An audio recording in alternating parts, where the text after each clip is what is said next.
जब मैं मुन्ना जज्बाती करता हूं तो मैं मुन्ना लगता हूं। जब मैं पंचायत करता हूं तो मैं अभिषेक त्रिपाठी भी लगता हूं और सचिव भी लगता हूं। जब मैं कोटा फैक्ट्री करता हूं तो मैं जित्तू भैया लगता हूं। और जब मैं अरविंद केजरीवाल की मिमिक्री करता हूं यानी कि अर्जुन केजरीवाल बन के आता हूं तो मैं वो भी लगता हूं। नमस्कार दोस्तों, स्वागत है आप सभी का मेरे चैनल जीरो टू हीरो में। मेरा नाम है अजय कुमार सोलंकी और आपको इस चैनल पर हम ऐसे लोगों की कहानी सुनाते हैं जो जीरो से उठ के हीरो बन जाते हैं, यानी कि सड़क से उठ के आसमान को छूते हैं और जीरो से हीरो बन जाते हैं।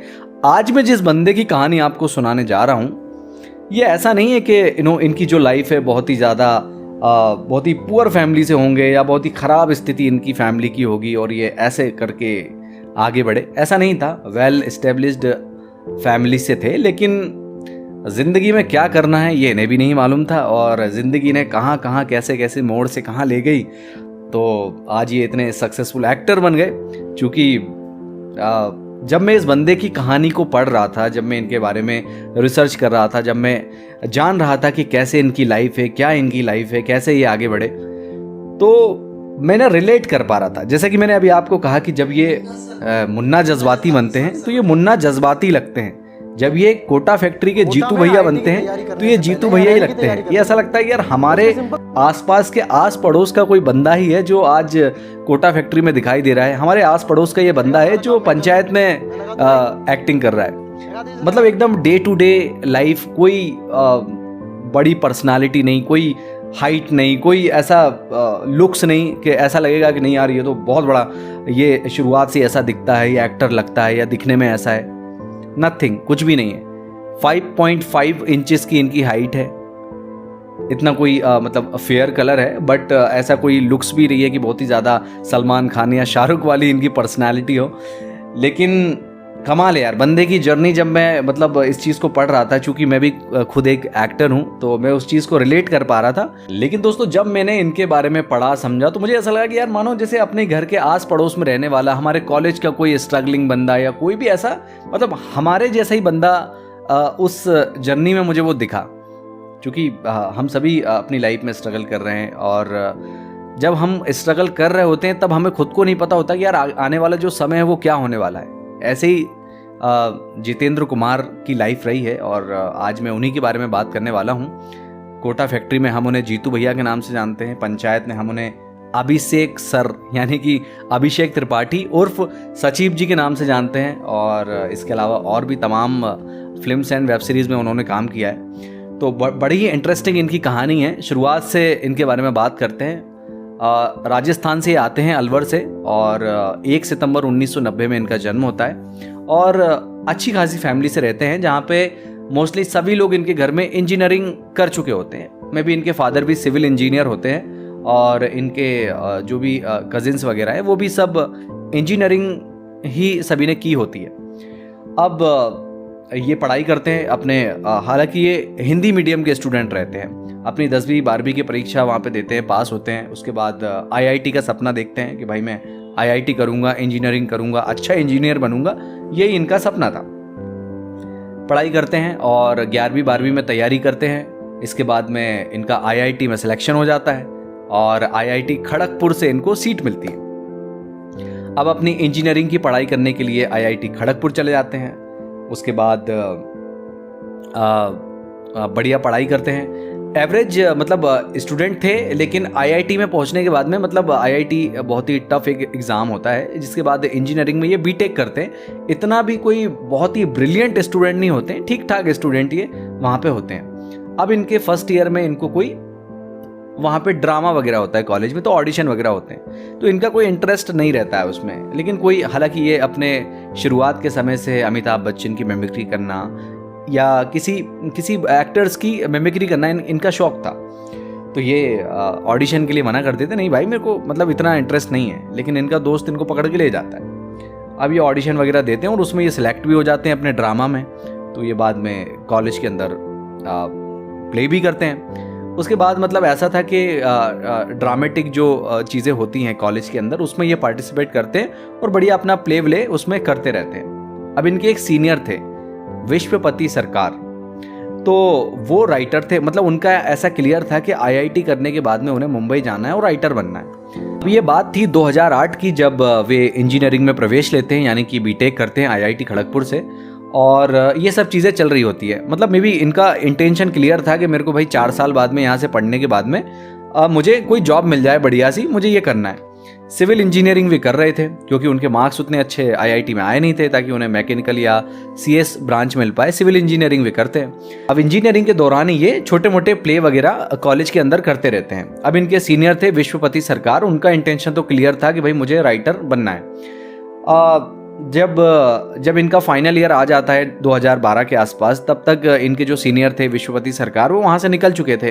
अब उसी समय 2011-12 के दरमियान टीवीएफ ग्रो होता है, यानी कि द वायरल फीवर।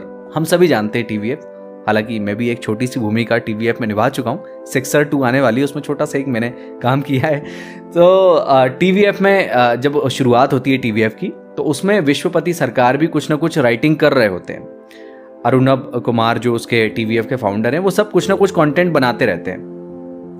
अब इनके जो क्लासमेट्स थे, इनके जो रूममेट्स थे जितेंद्र कुमार के, मोस्टली सभी लोगों की जॉब प्लेसमेंट हो जाती है। सब लोग कहीं ना कहीं सेटल हो जाते हैं, जॉब लग जाती है। लास्ट बंदा बचता है जितेंद्र कुमार, जिसकी कहीं भी जॉब नहीं लगती, कहीं भी किसी भी कंपनी में प्लेसमेंट नहीं होता। बहुत ही निराश हो जाता है। अब उस समय एक कल्चर भी था कि भाई जो भी बंदा प्लेसमेंट जिसका हो जाएगा, तो वो अपने जो भी फ्रेशर्स जो आते हैं, जूनियर्स आते हैं, उनको पार्टी देखे जाएगा।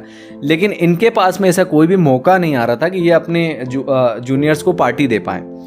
तो बहुत ही ज़्यादा निराश हो जाते हैं। पास हुए इनको 3 महीने हो चुके हैं, अभी भी इनका प्लेसमेंट नहीं हुआ। तो इनको जो इनके सीनियर थे विश्वपति सरकार, वो इनसे कहते हैं कि भाई एक काम कर, तू ना टीवीएफ एक ये प्रोडक्शन है, इसमें तू नौकरी कर ले, तेरे को अच्छा खासा इसमें सब काम वाम मिल जाएगा, तेरे को पार्टी करने को भी मिल जाएगा कि तूने भी भाई अपने जूनियर को पार्टी दे देगा कि देखो मेरी भी जॉब लग गई। तो ये टीवीएफ को ज्वाइन कर लेते हैं। वहाँ पे इन्हें 15,000 रुपये महीने के हिसाब से रख लिया जाता है। वहाँ पे इनको छोटे मोटे काम भी दे दिए जाते हैं कि भाई प्रिंटर से कॉपी निकालना, ये फलानी राइटिंग कर लेना, कुछ कुछ छोटे मोटे काम। और उसमें ही जब स्टार्टिंग में जब टीवीएफ वीडियो बनाता था, तो उसमें कुछ 1-2 वीडियो में इनसे काम भी करवाया गया, जिसमें मुन्ना जज्बाती एक था, इसके अलावा भी एक और कोई वीडियो था। तो ये 2 वीडियो ये करते हैं वहाँ पे, लेकिन उसमें इन्हें कुछ खास रिस्पॉन्स मिलता नहीं है। फिर इन्हें लगता है कि यार ये इसमें कुछ हो नहीं पाएगा, मतलब नहीं है यहाँ पे। तो 3 महीने सिर्फ ये काम करते हैं, और फिर इनकी जो सीनियर रहते हैं, वो इन्हें बेंगलोर में एक कंपनी रहती है, जापानीज़ कंपनी, कंस्ट्रक्शन का उनका काम रहता है। तो उसमें बताते हैं कि वहाँ पे एक सिविल इंजीनियर की आवश्यकता है। तो ये वहाँ चले जाते हैं कि भाई मेरे को तो जॉब मिल गई बेंगलोर में, और करीब इनको 30-35 हज़ार रुपये की उस वक्त ये रहता है 2012 में। तो ये सोचते हैं कि यार एक काम करता हूँ, मैं तो वहाँ चला जाता हूँ, अच्छा खासा पैसा वहाँ पे मिल रहा है। ये जाते हैं बेंगलोर, वहाँ रहते हैं। लेकिन 7 या 8 महीने में ही इन्हें वहाँ पे ऐसा लगने लगता है कि यार ये चीज़ ना मेरे काम की नहीं है। ये मतलब एकदम फ्रस्ट्रेट ये बंदा हो जाता है, इसे लगता है कि यार ये चीज़ बुरी है, यार ये सही नहीं है। तो ये वापस से मन बनाते हैं कि यार मैं बॉम्बे वापस जाऊंगा, मुझे ऐसा लगता है कि मैं एक्टिंग के लिए बनाऊं, मैं 9 to 5 या 11 to 8 वाली जॉब के लिए मैं नहीं बनाऊं। तो ये वापस मन बना के घर आते हैं, घर में बताते हैं कि मैं जॉब छोड़ के आ गया और मुझे एक्टर बनना है। अब इनके पिताजी जो कि स्वयं एक सिविल इंजीनियर है, उन्हें भी लगता है कि यार ये क्या बकवास कर रहा है क्योंकि कोई भी परिवार में ऐसा दूर दूर तक नहीं था कि जो एक्टिंग में इन्वॉल्व रहा हो। ये अपना मन बना लेते हैं कि नहीं भाई अब तो हमें एक्टर बनना है। नेशनल स्कूल ऑफ ड्रामा में भी ये अपना अप्लाई करते हैं, लेकिन वहाँ ये फेल हो जाते हैं, वहाँ ये नहीं निकल पाते। तो उसके बाद पापा से मंजूरी लेते हैं कि मैं मुंबई जाना चाहता हूँ और मैं थोड़ा यहाँ पे रह के काम करूँगा और अच्छे से मैं मन लगा के काम करना चाहता हूँ। तो पिताजी थोड़ा कुछ 2-3 दिन विचार विमर्श करने के बाद में कह देते हैं कि चलो ठीक है, तुम वहाँ जा रहे हो तो चले जाओ, तुम्हें कुछ भी फंड वंड की ज़रूरत पड़ रही है तो वो भी मैं तुम्हें इनिशियली बढ़िया सपोर्ट कर दूंगा, चले जाओ, लेकिन अच्छे से करो, लेकिन कोई भी गलत संगत मत करना, दारू वारू ड्रग्स ये सब चीज़ों के मामले नहीं होना चाहिए। तो जितेंद्र कुमार ने आश्वासन दिया कि नहीं मैं ऐसा कुछ भी नहीं करूँगा और आपको भी मेरा फाइनेंशियली सपोर्ट करने की भी आवश्यकता नहीं है, मैं कर लूँगा अपने हिसाब से। फिर ये मुंबई जाते हैं और मुंबई में टीवीएफ के अपने जो भी साथीगण रहते हैं उनसे वापस से मिलते हैं और वापस से ये अपनी मेकिंग चालू करते हैं वीडियोस की वहाँ पे। तो अब इन्हें सर्वाइवल की ज़रूरत पड़ती है, तो ये क्या करते हैं वहाँ पे पहले ऐसा था कि ये काम कर रहे थे टीवीएफ में, इन्हें उतना कुछ अर्न नहीं हो रहा था वहाँ से, तो इन्होंने इस बार क्या किया, कोचिंग पढ़ाना चालू कर दिया। इन्होंने क्लासेस लेना चालू कर दिया। 9-10th के जो बच्चे थे, 11th के, उनको पढ़ाना इन्होंने चालू कर दिया। तो इस तरह से इनका एक सर्वाइवल वहाँ पे बन गया और उसके साथ साथ ये टीवीएफ में भी काम करने लगे। उसके बाद ये टीवीएफ में बढ़िया कुछ काम करते हैं। इन्हें अच्छे खासे कुछ प्रोजेक्ट जब इनिशियली टीवीएफ बना रहा था, जैसे एक थी बहन, या उसके बाद में अर्जुन केजरीवाल जी का कुछ इन्होंने बनाया। देन इसके बाद में स्पीकिंग विद अर्नब। तो इस तरह के कुछ प्रोजेक्ट ये छोटे छोटे वीडियोस में वहाँ पे करने लगे। जब इन्हें लगा कि यार ये अच्छा खासा कुछ काम कर रहे हैं, तो टीवीएफ ने ना इनको एक वेब शो इनको लीड में दे दिया, जिसका नाम था टीवीएफ पिक्चर्स। हालांकि उससे पहले सबसे पहली वेब सीरीज टीवीएफ ने बनाई थी परमानेंट रूममेट्स, तो उसमें भी इन्हें बढ़िया काम दिया गया। उसमें जीतू महेश्वरी का जो रोल था वो इन्हें ऑफर किया गया। हालांकि ये टीवीएफ पिक्चर में इनको दिया गया था। देन इसके बाद में बैचलर्स करके एक वेब सीरीज आई, उसमें भी इन्हें बढ़िया काम दिया गया। अब इस तरह से इनकी जो गाड़ी थी वो पटरी पे चलने लगी, लेकिन अभी तक भी इन्हें इतनी कोई बड़ी सक्सेस यहाँ पे नहीं मिल रही थी, लेकिन इनका काम यहाँ पे चालू हो गया था। अब इस तरह की ये वेब शोज करने लगे। देखते ही देखते यूट्यूब पर ये ना फेमस होने लगे, सेंसेशन मतलब बन गए। यूट्यूब पे कई सारे वीडियोस इनके वायरल हो गए। जो 2 वीडियो उन्होंने पहले बनाई थी, मुन्ना जज्बाती और एक और जो मैं नाम भूल रहा हूँ, वो वीडियो अचानक से वायरल हो गई। काफ़ी ज़्यादा लोगों को वो पसंद आने लगी। मुन्ना जज्बाती अगर आपने नहीं देखी है तो मैं बताऊँगा, आपको रिकमेंड करूँगा एक बार ज़रूर देखें। बहुत ही प्यारी एक शॉर्ट वीडियो है वो, बहुत ही प्यारा उसे बनाया है। तो इसके बाद इनकी गाड़ी चलने लगती है। अब इसके बाद इन्हें कुछ वेब शोज़ भी टीवीएफ की तरफ से मिलने लगते हैं। इसके बाद टीवीएफ की तरफ से जो भी वेब सीरीज़ वहाँ पे बनाई जा रही थी, सभी में जीतू भैया को शानदार काम यहाँ पे मिलने लगा था। जीतू भैया मैं इसलिए कह रहा हूँ क्योंकि कहीं ना कहीं उनकी कई सारी वेब सीरीज़ में जीतू उनका नाम था। जीतू महेश्वरी उनका टीवीएफ पिक्चर में भी उनका नाम था, तो वहाँ से ये काफ़ी ज़्यादा फेमस हुए। इसके बाद इन्होंने एक फिल्म की जिसका नाम है चमन बहार, और उसमें इन्होंने एक पान वाले का किरदार निभाया। बहुत ही शानदार फिल्म है। उसके बाद आयुष्मान खुराना की शुभ मंगल ज़्यादा सावधान, उसमें शानदार एक अमन त्रिपाठी का इन्होंने रोल किया। उसके बाद एक फिल्म थी जिसका नाम है जादूगर, जो कि इनके सीनियर रहते हैं विश्वपति सरकार, जिन्होंने 2011-12 के टाइम पर ये कहानी लिखी थी, तो ये उस पर फिल्म बनाना चाहते थे। तो जादूगर इनकी फिल्म काफ़ी लंबे समय के बाद में उन्होंने विश्वपति सरकार के राइटिंग में ये बनी और उसमें इन्होंने लीड रोल निभाया। उसके बाद फिर इनके जीवन में आई कोटा फैक्ट्री, जो कि शायद इनको बहुत बड़ा स्टार उसने बना दिया, और जीतू भैया का शानदार रोल इन्होंने उसमें अदा किया। क्योंकि इन्होंने दूसरी बार जब मुंबई आए तो खुद टीचर बन के इन्होंने अपना सर्वाइवल किया, तो वहाँ पे कोटा फैक्ट्री में भी इन्होंने शानदार उस टीचर के किरदार को निभाया और बच्चों ने बखूबी इनको एक्सेप्ट किया। और आज मतलब ऐसा है कि ना सिर्फ बच्चे जो कोटा के अंदर तैयारी कर रहे हैं, जो कहीं और भी किसी भी चीज़ की प्रिपरेशन कर रहे हैं वे, बल्कि पेरेंट्स ने भी काफ़ी मतलब सराहना उनके इस किरदार की। और उसके बाद घर घर में वो जीतू भैया बन के फेमस हो गए। और उसके बाद जब पंचायत इन्हें मिली तो पंचायत में अभिषेक त्रिपाठी का इन्होंने किरदार निभाया।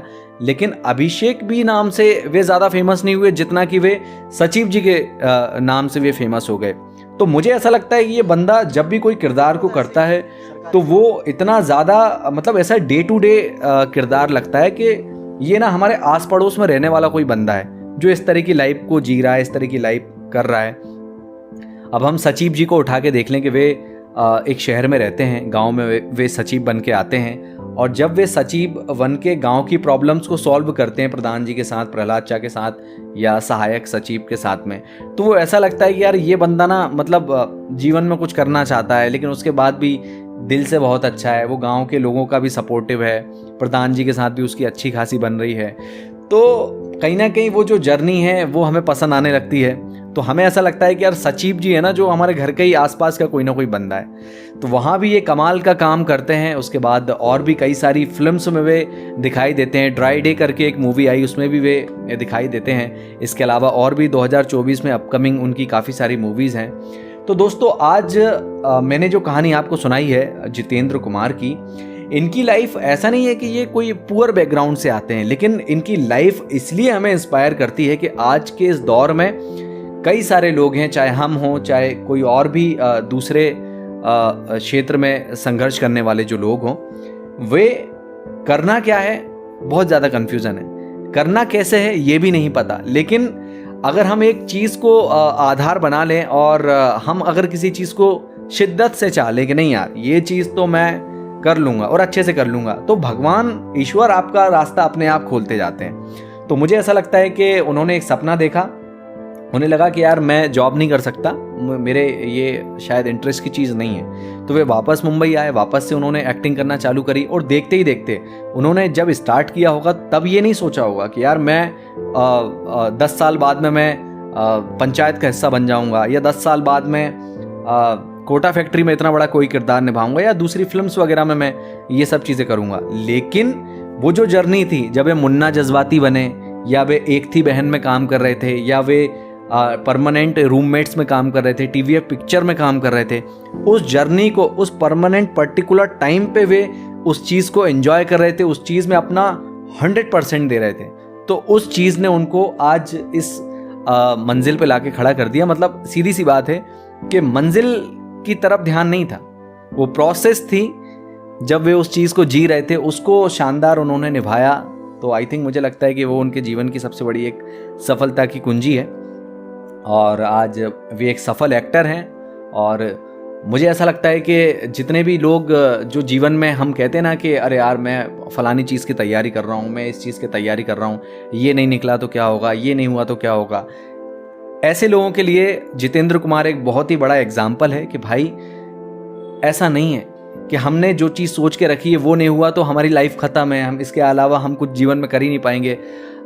विकास दिव्यकीर्ति सर ने एक बहुत ही अच्छी बात कही थी कि हम इस युग के अंदर हैं जब हमारे पास में सबसे ज़्यादा करियर ऑप्शंस हैं। शायद इससे पहले इतने ज़्यादा ऑप्शंस नहीं थे। मैं ये नहीं कहूँगा कि सिर्फ एक्टिंग में ही बहुत ज़्यादा करियर है, बहुत सी तमाम ऐसी चीज़ें हैं। आज डिजिटल मार्केटिंग हुई, या यूट्यूब हुआ, या क्रिएशन हुआ, या किसी भी और भी चीज़ में इतने ज़्यादा ऑप्शंस हमको 21वीं सदी में हमारे बीच में उपलब्ध है कि हम कोई भी चीज़ को पकड़ के हम आगे बढ़ सकते हैं। जैसा कि जितेंद्र कुमार ने अपनी स्किल को पकड़ के कर लिया। उनके पास में कोई एक्टिंग की डिग्री नहीं है, किसी भी तरह का कुछ नहीं, लेकिन बस मेहनत थी, लगन थी, जुनून था, जोश था, तो अप्लाई कर दिया और आज यहाँ पे पहुँच गए। और बहुत ही शानदार एक प्रेरणा हमारे बीच में बने हुए हैं, और उम्मीद करते हैं कि आने वाले समय में और भी ज़्यादा उनके काम हमको देखने को मिलेंगे। और काफ़ी ज़्यादा ऐसा मतलब जब भी जितेंद्र भैया को, जितेंद्र जित्तू भैया को हम देखते हैं तो ऐसा लगता है कि यार भाई ये तो मैं ही हूँ यार। तो हम उनको बहुत सारी विशेष देते हैं और उम्मीद करते हैं कि आने वाले समय में और भी ज़्यादा हमें स्क्रीन पे वे दिखाई देंगे। दोस्तों, अगर ये वीडियो आपको पसंद आया हो तो ज़रूर आप इसे लाइक करें, शेयर करें और सब्सक्राइब ज़रूर करें, ताकि हम भी मोटिवेट हो सकें, आपके लिए और भी ज़्यादा वीडियोज़ हम बना सकें। और एक चीज़, एक कमेंट आप ज़रूर कीजिएगा, आपको जित्तू भैया का कौन सा रोल, कौन सा सीन आपको सबसे ज़्यादा पसंद आया अभी तक, चाहे वो कोटा फैक्ट्री हो, चाहे वो पंचायत हो, चाहे कहीं से भी, तो वो भी अगर आप बताएंगे तो हमें खुशी होगी कि यार ये सीन आपको पसंद आया। अगर मैं बताऊं तो मुझे कौन सा सीन पसंद आया, मुझे तो पहले ही सीन बहुत पसंद है, जब वो उनकी एंट्री होती है पंचायत में और वो चाबी वाबी ढूंढने के लिए निकल जाते हैं, तो वहीं से मुझे ऐसा लगता है कि यार ये बंदा बहुत ही खास है, बहुत कूल है। So thank you so much इस वीडियो को देखने के लिए। थैंक यू सो मच, धन्यवाद।